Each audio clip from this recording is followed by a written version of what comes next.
왜 이혼했는지 모르는 당신께 오늘은 부동산 계약과 결혼의 비슷한 점과 다른 점에 대해서 좀 이야기를 해보려고 합니다. 제가 세상에 태어나서 처음으로 독립하면서 부동산을 계약한 적이 있어요.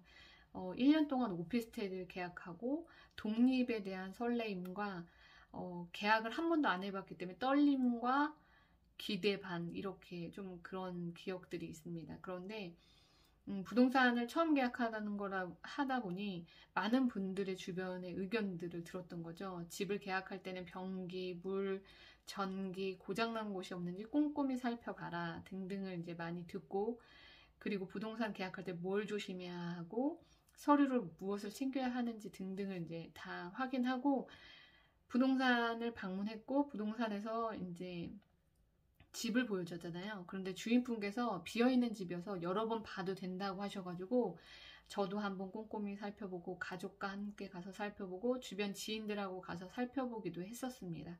근데 주변 분들이 다 괜찮다고 하신 거예요. 그리고 저도 괜찮았어요. 그리고 이제 이 집을 계약하게 된 거죠. 계약서를 쓰는데 얼마나 떨렸는지 몰라요. 그리고 무슨 지금 생각하면 별일이 아닌데 보고 또 보고 내가 잘못하는 부분이 없는지, 계약금은 잘 전달됐는지, 통장을 계속 보고, 계약서도 보고, 그때는 그렇게 떨렸던 것 같아요. 경험이 없었기 때문에, 경험했었어도 저는 또다시 한다고 해도 떨릴 것 같긴 하거든요. 사람마다 다 다르니까요. 그런데 저는 많이 떨리는 거와 기대 반, 두려움 반이 있었던 것 같아요. 그러면서 이제 집을 계약하고 그 집에 이제 들어서게 된 거죠. 정말로 꼼꼼히 살펴보고, 나름 여러 주변 지인분, 가족분들이 다 확인했기 때문에 정말로 집을 잘 계약했다고 생각을 했습니다. 문을 따고 이제 들어왔는데 첫날부터 이제 일이 벌어지기 시작하는 거예요. 그때가 이제 여름이었는데 그렇게 잘 돌아가던 에어컨이 켰는데 에어컨이 잘 돌아가지 않는 거예요, 작동이. 그래서 집주인분이 회의에 계셨던 분인데 그분하고 아무튼 연락하는 것도 힘들었었어요. 그 당시에는 부동산에서 중간 역할을 해주셔서 제가 직접 연락해 본 적이 없는 거예요. 그런데 이런 문제가 일어나면서 집주인과 직접 연락해야 되는 상황이 벌어지면서 이런 부분을 체크 안 한 부분도 조금 후회를 했었던 것 같아요. 그리고 블라인드를 올리는데 정면만 봤던 거예요. 올렸는데 그렇게 먼지가 그리고 너무 오래돼서 보이는 쪽만 깨끗하고 반대쪽은 곰팡이가 폈던 거예요. 근데 그걸 확인을 못했던 거죠. 그래서 너무 마음이 이제 심적으로 너무 안 좋은 거예요. 자꾸 이런 일들이 벌어지다 보니까. 그래도 이제 잘 살아야 되겠다. 내가 계약했으니까 1년은 어떻게든 즐겁게 가자라고 생각을 한 거예요. 그러면서 즐거운 마음을 가지고 생활하다가 어느 날 이제 이사 온 지 일주일밖에 안 된 상황이었어요. 그리고 그 브라인드나 에어컨 문제, 정말로 주인분들과 여러 번 말을 해서 겨우겨우 제 비용과 주인분의 비용을 반반 보태가면서 어렵게 해결을 했어요. 정말로 고개 넘었단 말이죠. 그러면서 스트레스가 오기 시작한 거예요. 독립을 해서 즐겁긴 한데 이런 내가 보지 못했던, 꼼꼼하지 못했던 부분에 대해서 스스로 자책을 하기 시작했어요.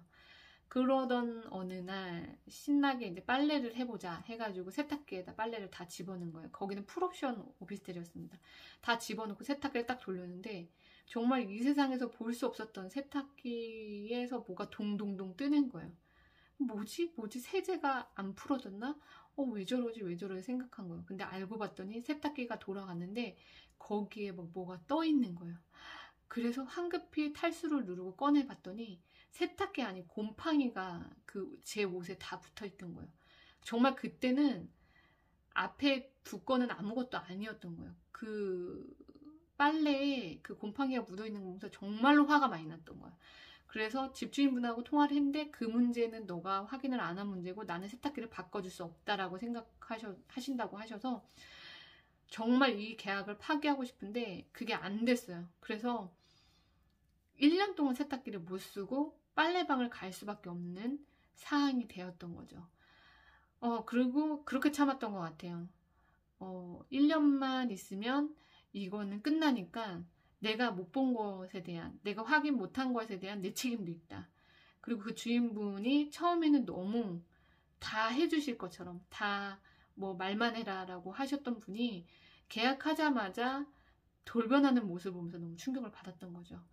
그러면서 나의 실수도 인정을 한 거예요. 제가 그런 걸 꼼꼼히 세탁기까지 보라는 분은 없으셨거든요. 그래서 제가 안 본 부분이기 때문에 그건 제가 감당해야 될 몫이라고 생각하고, 정말 1년 동안 빨래방에서 월세의 별도로 빨래방에서 들인 돈도 만만치 않았던 것 같아요. 여러분은 이런 경험이 없으신가요? 근데 참 다행히도 1년 계약인 거가 너무 감사했고, 정말로 그 경험을 통해서 많은 걸 얻은 부분도 있어요. 그리고 많은 분들에게, 또 집을 독립하시는 분들에게 제가 살아봤기 때문에 더 꼼꼼히 이야기해 주는 것도 있고, 놓치지 않게 도와주고 싶은 마음도 있는 거죠. 그런데 만약에 여러분 이 부분이 결혼이라고 생각해 보세요. 결혼은 1년의 계약이 아니거든요. 평생일 수도 있고, 누군가는 기간이 사람마다 다 다를 수도 있어요. 그런데 우리는 다 꼼꼼히 살펴보고 주변 지인이라던가 여러 가지 정보를 듣게 돼요. 그런데도 불구하고 우리는 막상 그곳에 들어가 보면, 결혼해 보면 정말로 많은 일들이 기다리고 있다는 거죠. 물론 안 좋은 일만 기다리는 건 아니에요. 제가 말씀드리는 거는 그 공간에서의 또 좋은 추억들도 있었지만, 그만큼 내가 다 알고 들어갔다고 생각했던 공간이 정말로 많은 일들로 저를 기다리고 있었던 경험이 있었거든요.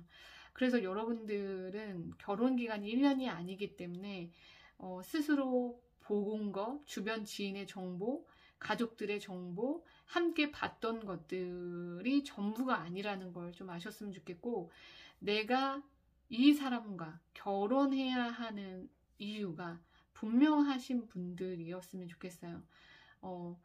다른 어떤 분도 아닌 이 사람이어야 된 이유가 정확할 때 결혼하시고, 그리고 여러분들이 알고 있는 정보를 가지고, 확인했던 정보들을 가지고, 연애 기간을 다 확인했다고 생각하고 가지고 결혼을 하시더라도 정말로 여러분이 보지 못한 여러 부분들을 볼 수 있는데, 그 부분을 감당할 수 있는지, 그리고 그 부분이 이 사람하고 살아감에 있어서 그 사람보다 중요하지 않다고 생각하시는 분과 꼭 결혼하시길 추천드리겠습니다.